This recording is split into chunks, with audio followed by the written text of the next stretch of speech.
എനിക്കിപ്പോഴും പുഴയെ കുളിക്കുന്ന ഇഷ്ടം. സെമിനാരിയിലെ ബാത്റൂമിൽ കുളിച്ചാലേ ചൊറിച്ചിൽ വരും. അയ്യോ വാ വാ.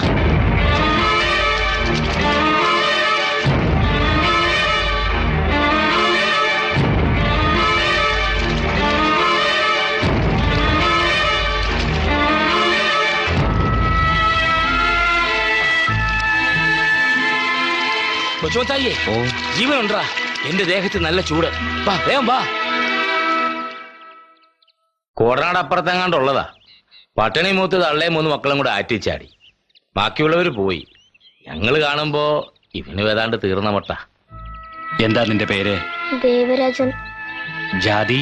ഓ, അതങ്ങനെ പറയാൻ മാത്രമൊന്നുമില്ല. വേണമെങ്കിൽ നമ്മുടെ കൂടെ ചേർത്ത്. എന്നിട്ട് വേണം ഇവന്റെ ആൾക്കാരെ എന്നെ എടുത്തിട്ട് തൊഴിക്കാൻ. മതമേതായാലും മനുഷ്യൻ നന്നായാൽ മതി. അത് മതി. പക്ഷെ ഇവൻ നന്നാവോ അറിയിച്ച? വലിയ പ്രതീക്ഷ വേണ്ട.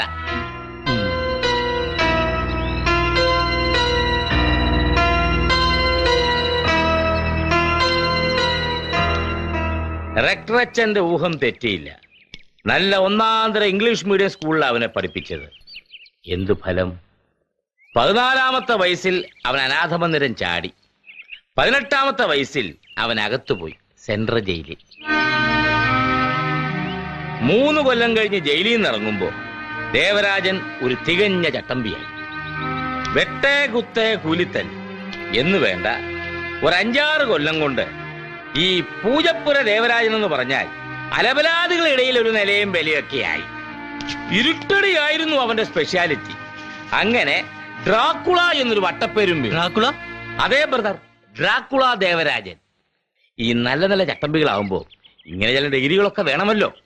കോട്ടയം കുഞ്ഞച്ചൻ, പ്രായക്കര അപ്പ, ഇറച്ചിപ്പോളി. പക്ഷേ ഇവന്മാരിന്നൊക്കെ ദേവരാജന്റെ വ്യത്യാസം എന്താന്ന് ചോദിച്ചാൽ അവൻ നല്ലൊരു പണിക്കാരനായിരുന്നു. എന്ത് പണി? ഈ പണിയെന്നൊക്കെ ചോദിച്ചാൽ പല പണിയും ചെയ്യും. 1-ാമത്തെ പണി ക്രെയിൻ ഓപ്പറേഷൻ. അതായത് ഇടിച്ചു മറിഞ്ഞു കിടക്കുന്ന വണ്ടികളൊക്കെ പൊക്കിക്കൊടുക്കുക. പിന്നെ സമയം കിട്ടുകയാണെങ്കിൽ ഗുണ്ടായിസം. രണ്ടും കാശിനാ.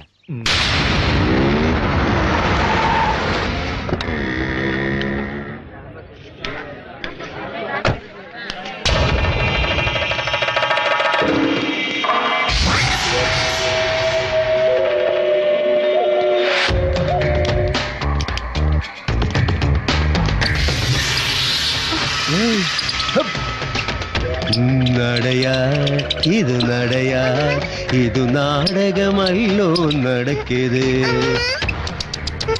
ചുങ്കു ചുങ്കി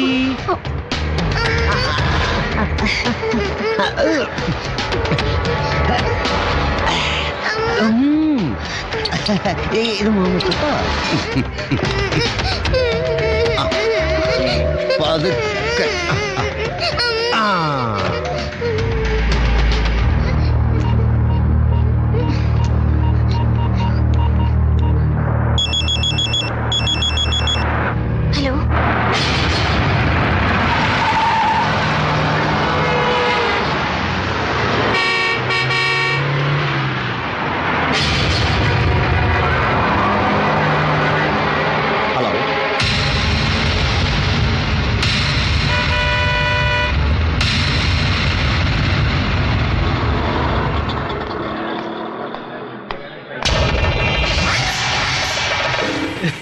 പദങ്ങളിൽ നൃത്തമാടിടും എന്റെ സ്വപ്നജാലം, നീയൊരു മലർവാടി.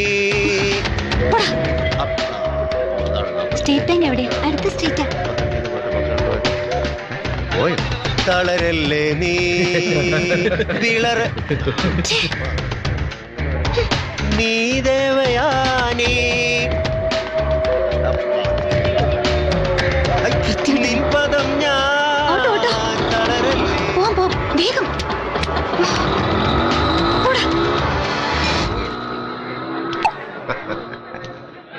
തണ്ണിതാടേ.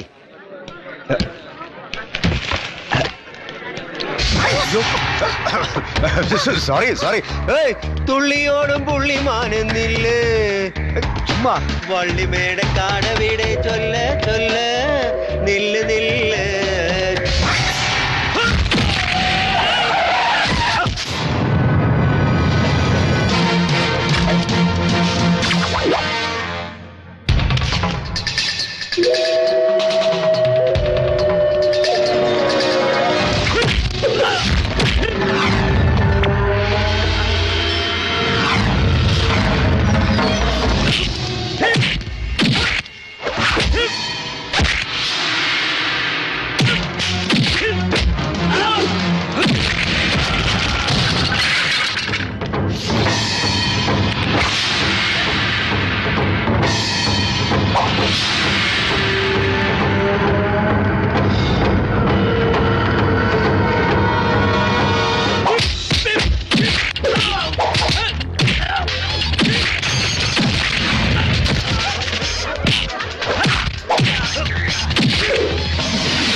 താങ്ക്സ്. എന്നെ സംബന്ധിച്ചൊരു ഇറിറ്റേറ്റിംഗ് ഹെഡേക്ക് ആയിരുന്നു. Thanks a lot. അവൻ ചത്തുപോകുന്നില്ലല്ലോ. ഓ, അതൊക്കെ മുതലാളിയുടെ സമയഗുണം പോലെ ഇരിക്കും. പണി കള്ളം കാണിക്കുന്നവനല്ലേ ദേവരാജ്. കാശ് മേടിച്ച് ചുമ്മാ ഞണിയാ പോരാ, മേടിച്ച കാശിന് പണിയെടുക്കണമെന്നാണ് പറയിച്ച് പഠിപ്പിച്ചിരിക്കുന്നത്. പറയിച്ചിന് മനസ്സിലായോ? എന്റെ ഗുരു അദ്ദേഹത്തിന്റെ വാക്കിയൊന്നും തെറ്റിക്കില്ല. മുതലാളി തല്ലാൻ പറഞ്ഞു, നല്ല വൃത്തിയായിട്ട് മർമ്മം ചേർത്ത് കീച്ചിട്ടു. ചത്തുപോകാൻ പറ്റില്ല, കുറെ കാലം കൂടെ അങ്ങനെ കിടക്കും. ഒരു കണക്കിന് ചത്തുപോകുന്നത് അവന് നല്ലത് എന്ന് വെച്ച് ഞാനത് ചെയ്യാൻ പാടില്ലല്ലോ. തല്ലാൻ പറഞ്ഞാൽ തല്ലുക, കൊല്ലരുത്. കൊല്ലാൻ പറഞ്ഞാലോ? പറഞ്ഞില്ലല്ലോ, പറഞ്ഞെന്ന് വെക്കുക. അങ്ങനെ ഇമാജിനറി ക്വസ്റ്റ്യൻസിന് മറുപടി പറയേണ്ട ബാധ്യത എനിക്കില്ല. തുറന്ന് പറ മുതലാളി, കൊല്ലണോ? വേണം. ആരെ? എന്തിന്? എന്തിന്? അത് none of your business. Sorry, ആരെ? അത് പറയാമല്ലോ. ഇത് മാധവൻ തമ്പി, റിംഗ് വാലി പ്ലാന്റേഷൻസിന്റെ ഉടമ. അയാളുടെ ഭാര്യ ദേവകി, മകൾ നന്ദു, അളിയൻ ശങ്കരൻ, ശങ്കരന്റെ മകൻ രഘു. ഫോട്ടോ കുറച്ച് പഴയതാണ്, രൂപൊക്കെ മാറിക്കാണും. ഇതില് നമുക്ക് വേണ്ട കക്ഷി ആരാ? അല്ല സോറി, ഭൂമിക്ക് വേണ്ടാത്ത കക്ഷി ആരാ? മാധവൻ തമ്പി. മാധവൻ തമ്പി മാത്രം.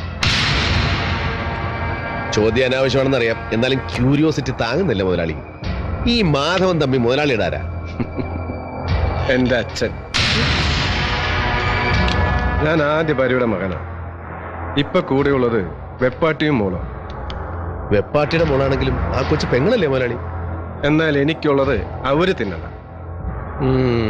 തന്തയ്ക്ക് പറക്കണമെങ്കിൽ ഇങ്ങനെ പറക്കണം. പിന്നീട് എന്തുണ്ടായി? എന്തുണ്ടാകാൻ ബ്രദേഴ്സ്, ഈ പ്രേമത്തിന് കണ്ണില്ല എന്നൊക്കെ പറയുന്നത് വെറുതെയാ. പ്രേമത്തിന് കണ്ണുണ്ട്. അതുകൊണ്ടല്ലേ മാധവൻ തമ്പിയുടെ മകൾ നന്ദു അവനെ അങ്ങോട്ട് കയറി പ്രേമിച്ചത്.